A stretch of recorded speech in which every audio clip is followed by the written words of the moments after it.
आंगनबाड़ी साफ मना कर चुकी हैं कि हम पोषण माह का संचालन नहीं करेंगे, हमारे पास मोबाइल नहीं है।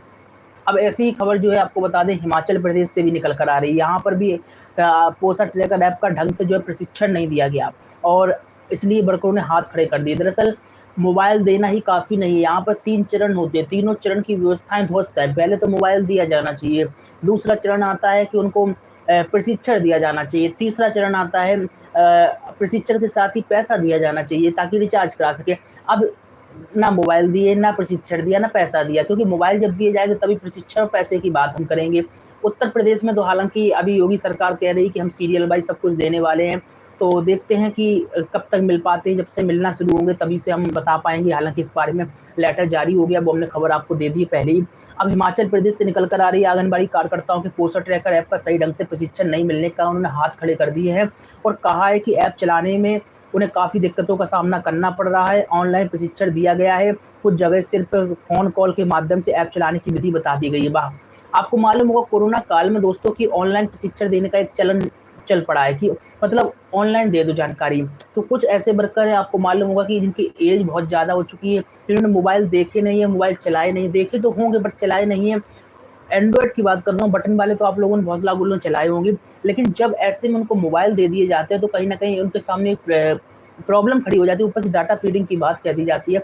ज़ाहिर-सी बात है उनके घर में बच्चे-बच्चियाँ हैं, वो सब काम करते हैं, लेकिन कहीं न कहीं एक सबसे बड़ी प्रॉब्लम है कि अगर आप प्रशिक्षण दे रहे हैं तो आंगनबाड़ी कर्मियों को प्रशिक्षण नहीं समझ में आता, खासतौर पर ऑनलाइन। इसलिए ऑफलाइन प्रशिक्षण का आयोजन करें, भले ही कोरोना का नियम का पालन करते हुए करें, कुछ लोगों को बुलाएँ।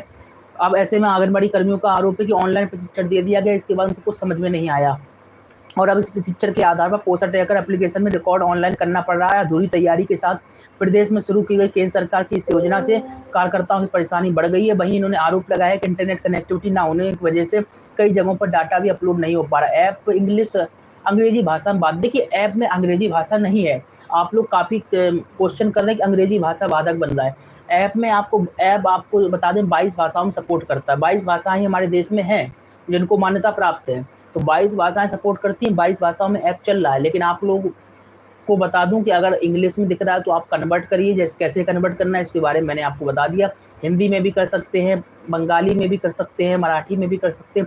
हाँ, लेकिन यहाँ पर एक आप लोगों का सवाल जायज़ है और इसको बदलाव सरकार भी नहीं कर सकती, इस बात को समझिए। जो डाटा में आप नाम फ़ीड कर रहे हैं, वो नाम आपको बता दें इंग्लिश में ही लिखना पड़ेगा। जैसे कि मेरा नाम नवनीत है तो NABNEET लिखना पड़ेगा। हिंदी में लिखेंगे, मराठी में लिखेंगे तो नहीं काम करेगा, क्योंकि आपका कीबोर्ड जो है सपोर्ट नहीं करता है। इसलिए अगर आप ऐसा सोच रहे हैं तो ऐसा सरकार भी नहीं करेगी। हाँ, आप जो है ऐप की लैंग्वेज को चेंज कर सकते हैं और ये शुरू से ही है, कोई बड़ी आप लोगों को शायद जानकारी ना हो, लेकिन अगर आप सोच रहे हैं कि फ़ॉन्ट को चेंज कर दें, फ़ॉन्ट को चेंज करना मुश्किल है और इस पर जो है और नेट कनेक्टिविटी की समस्या भी बताई गई है और नेट ना होने की वजह से जो है अपलोड नहीं कर पा रही हैं डाटा, ये भी बताया है और इसी के साथ ही अंग्रेजी भाषा का इन्होंने ज़िक्र किया है और इस मामले पे जो है प्रदेश अध्यक्ष सीटू हैं, इन्होंने कहा है कि इंटरनेट कनेक्टिविटी ना होने से कई जिलों में ऐप चलाने में परेशानियाँ बढ़ गई हैं। पोस्टर ट्रैकर ऐप के लिए दिए गए मोबाइल बेहद घटिया किस्म के हैं और यह अपने आप में एक बहुत बड़ा घोटाला है। तो इन्होंने एक बड़ा आरोप भी लगाया। कार्यकर्ता मोबाइल फ़ोन के रखरखाव डेटा के लिए अपनी जेब से भुगतान कर रहे हैं। डेटा प्लान के लिए आवंटित प्रतिमाह ₹200 की राशि जो है अपर्याप्त है और आपको बता दें वर्कर्स को हर दिन बहुत सारी फ़ोटो अपलोड करने के लिए कहा जाता है। तो उन्होंने माँग की है कहीं न कहीं तरफ से कह सकते हैं कि डाटा का रिचार्ज का जो पैसा दिया जाए ₹200 उसको बढ़ाया जाए। मोबाइल का प्रशिक्षण जो है ऑफ़लाइन दिया जाए और मोबाइल अच्छे क्वालिटी के दिए जाएँ। यानी तीनों माँगें जो हिमाचल प्रदेश से निकल कर आ रही हैं और जहाँ पर जैसे मान लीजिए उत्तर प्रदेश में मोबाइल मिलने वाले हैं, तो उत्तर प्रदेश में भी ज़िम्मेदारी सुपरवाइज़रों को दी गई है कि वो आंगनबाड़ी कर्मियों को प्रशिक्षित करें। अगर आपको प्रशिक्षण दिया जाता है, सुन लीजिए अगर आप उत्तर प्रदेश से हैं तो, मोबाइल आपके हाथों में आने वाले हैं। अगर आपको प्रशिक्षण दिया जाता है तो प्रशिक्षण अच्छी तरीके से कंप्लीट समझ लीजिए।